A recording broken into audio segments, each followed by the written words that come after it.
day to all avid fans of learning and fun. We are here again, ready to take English subject one episode at a time. Silainon TV is happy to bring you the juiciest lessons in English 3.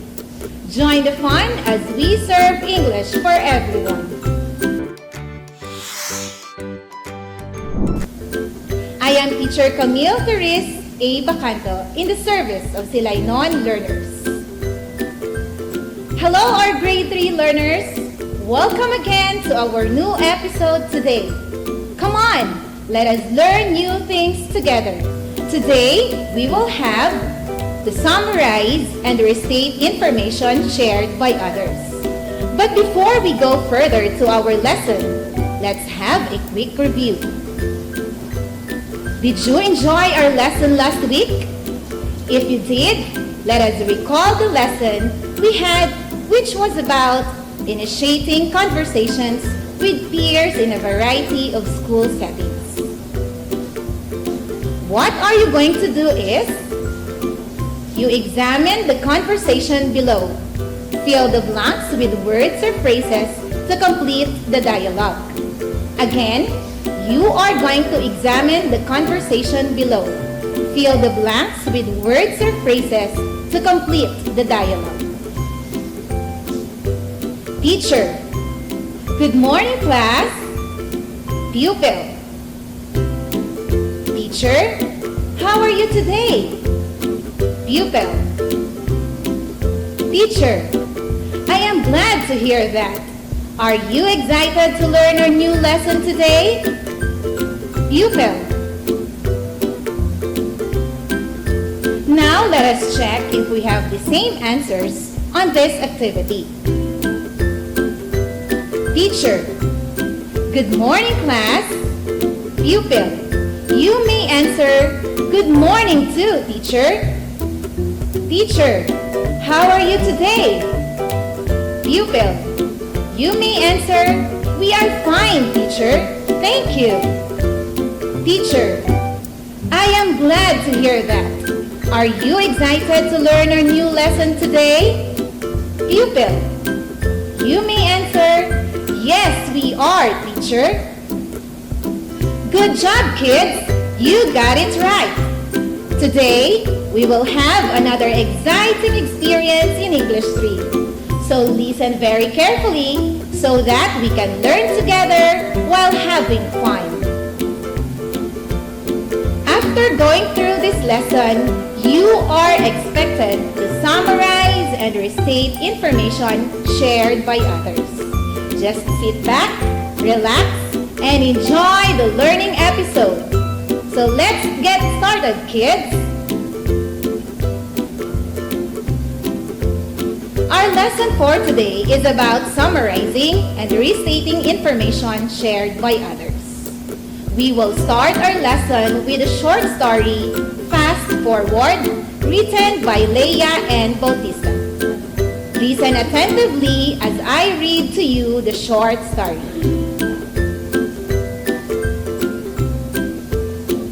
But before that, let me ask you first this motive question.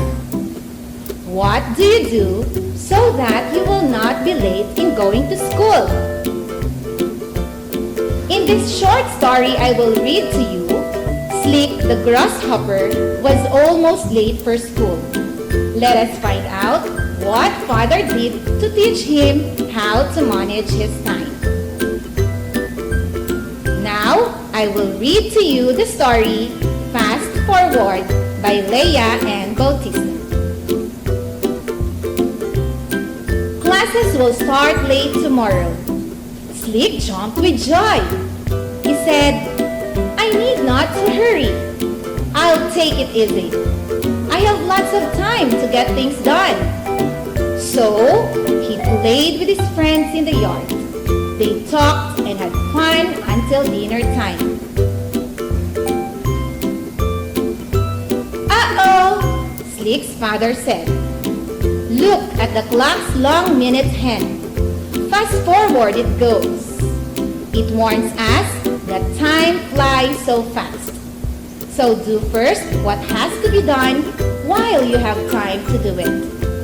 He cleaned the grandfather's clock, which chimed 10 times. Slick did not listen.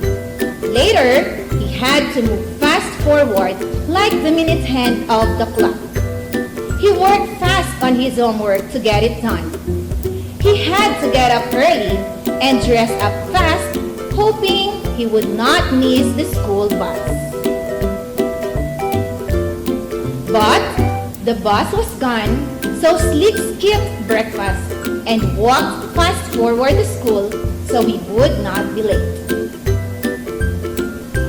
Tired and hungry, Slick said, "The lesson I learned today is we need not to move fast if we just manage our time well and do first things first." Do you like the story, kids? Do you understand it? To check your comprehension, let us answer the following questions.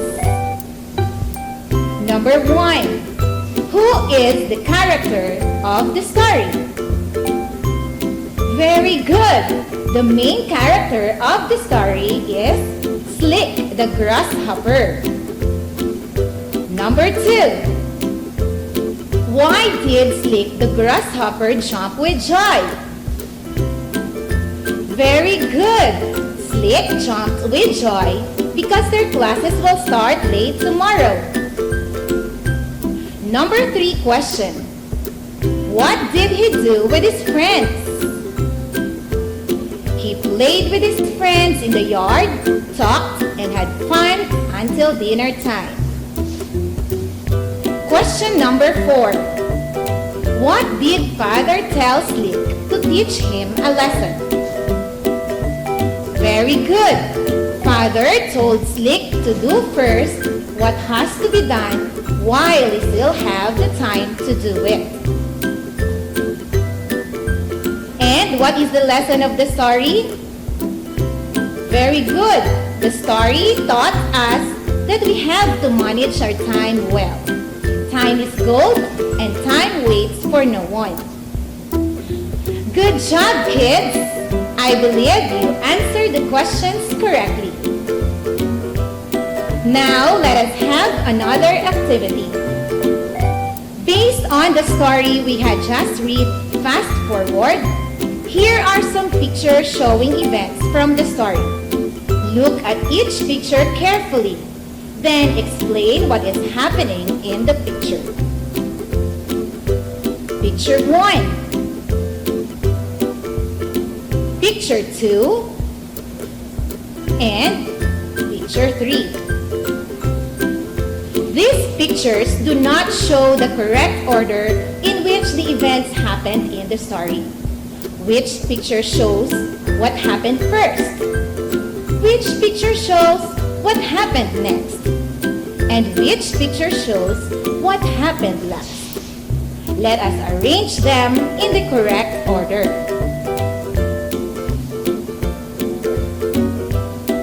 Now we can use the pictures to help us retell the story.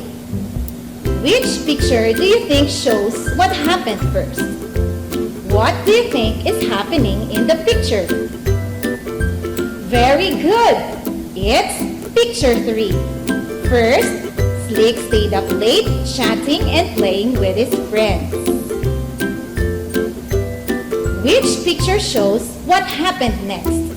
And what happened in the picture? Good job! It's picture 1. Next, Father Grasshopper cleaned his grandfather's clock to teach his son a lesson. And which picture shows what happened last? What happened in the picture? Very good!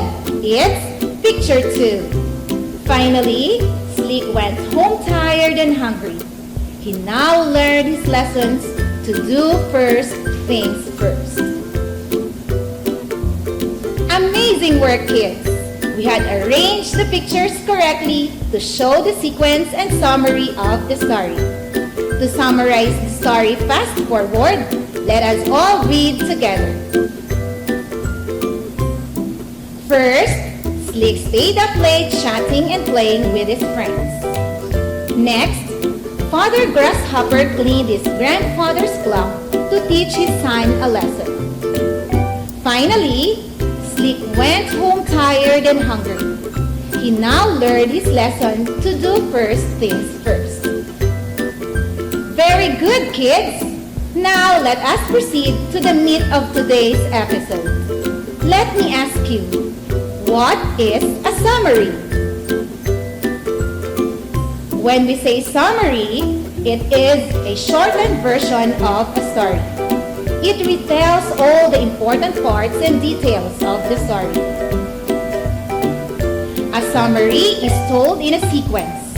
It includes the main idea, the supporting details, and the theme of the story. It can be written in 3 to 5 sentences. In summarizing, we have to restate information, which means to express the same idea in different words. Now, how do we tell events in the correct order? First, we think of what happened in the beginning. Next, we think of what happened in the middle. And then, we think of what happened at the end. There are also some tips on how to summarize. In the beginning, you have to know the characters, the setting, and the problem. When we say characters, these are the people or animals in the story. When we say setting, it tells when and where a story happens or takes place. And the problem is an event to be resolved by the characters. In the middle, you have to know what happened to the characters and the climax of the story. And in the end, you have to know how the problem was solved by the characters. Now there are also 3 easy steps to summarize. You are just going to remember the 3 letters, the S, the U, and the M. S, U, M. Sum. When we say S, you have to shorten the original information. Because as I have said a while ago, a summary is written in 3 to 5 sentences. U. Use your own words or restate the idea. M. You have to include only the main ideas. S, U, and M. Now let us try this one. We have to summarize the short story entitled The Greedy Lion. I will read to you the story, The Greedy Lion. It was an incredibly hot day, and a lion was feeling very hungry. He came out of his den and searched here and there. He could only find a small hare. He caught the hare with some hesitation. This hare can't fill my stomach, thought the lion. As the lion was about to kill the hare, a deer ran that way. The lion became greedy. He thought, instead of eating the small hare, let me eat the big deer. He let the hare go and went behind the deer. But the deer had vanished into the forest. The lion now felt sorry for letting the hare off.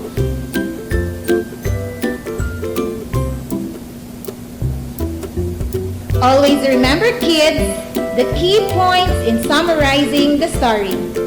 You have to shorten the original information. Restate or express the ideas using your own words. And include only the main idea of the story. Now, let us try to summarize the short story, The Greedy Lion. Here's the summary of the short story, The Greedy Lion. One very hot day, a hungry lion was looking for food. Then, he saw a small hare, but he let it go because he wanted for a bigger food. The greedy lion went to get the big deer, but unfortunately, the deer disappeared into the forest. Finally, he regretted for letting the hare go. Have you made your own summary of the story, The Greedy Lion, similar to this one, kids? Amazing work! Now, for you to master the skill in summarizing, let us have another activity. I will read to you another short story entitled The Foolish Donkey.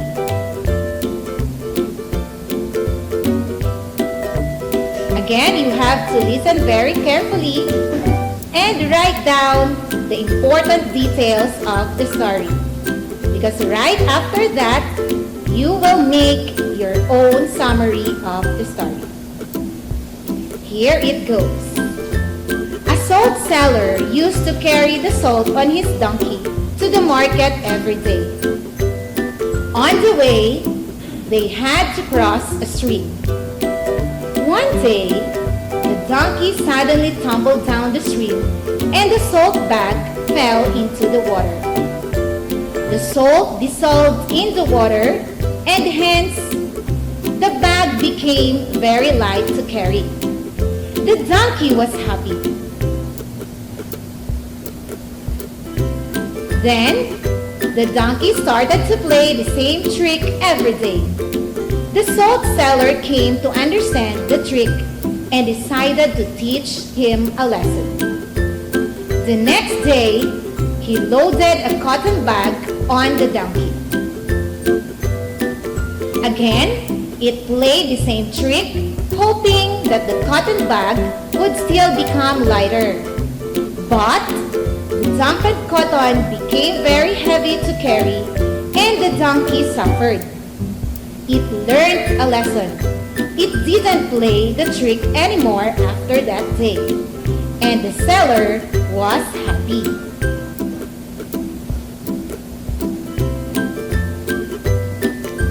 Now let us first answer the following questions.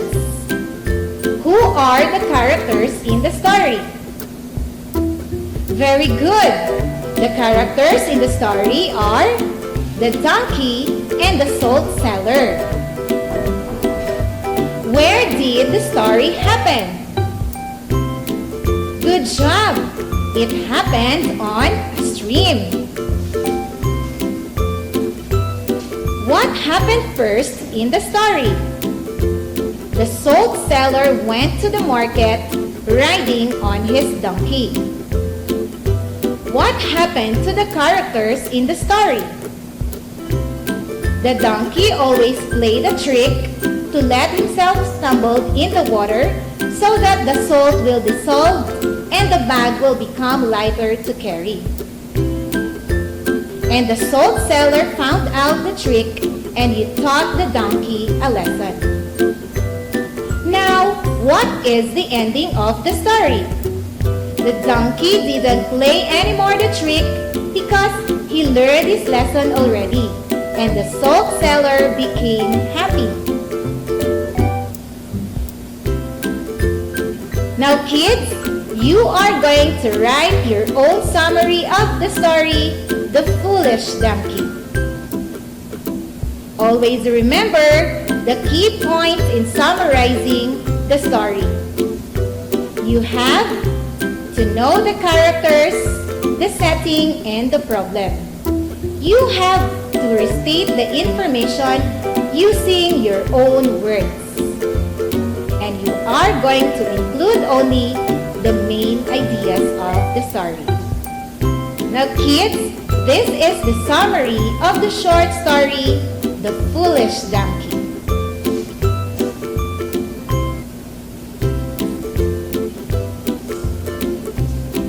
The salt seller went to the market every day, riding his donkey to cross the stream. But one day, the donkey stumbled down the stream. The salt bags fell into the water and the salt melted.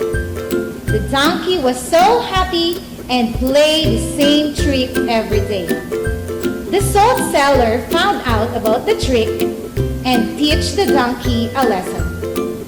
Finally, the salt seller was so happy because the donkey didn't play the trick anymore. Do we have the same summary, kids? We may not have the same words or terms used to summarize the story. The important is you restate the story and express it in your own words. Good job, kids! Amazing work!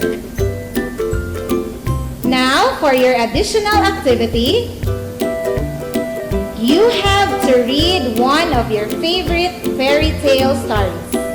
Then, you are going to write a summary on a clean sheet of paper. Another episode has ended, but don't despair. We shall see each other again next time on English is Fun, here on Silainon TV, where we all have fun and learning is for everyone. Keep safe and see you in our next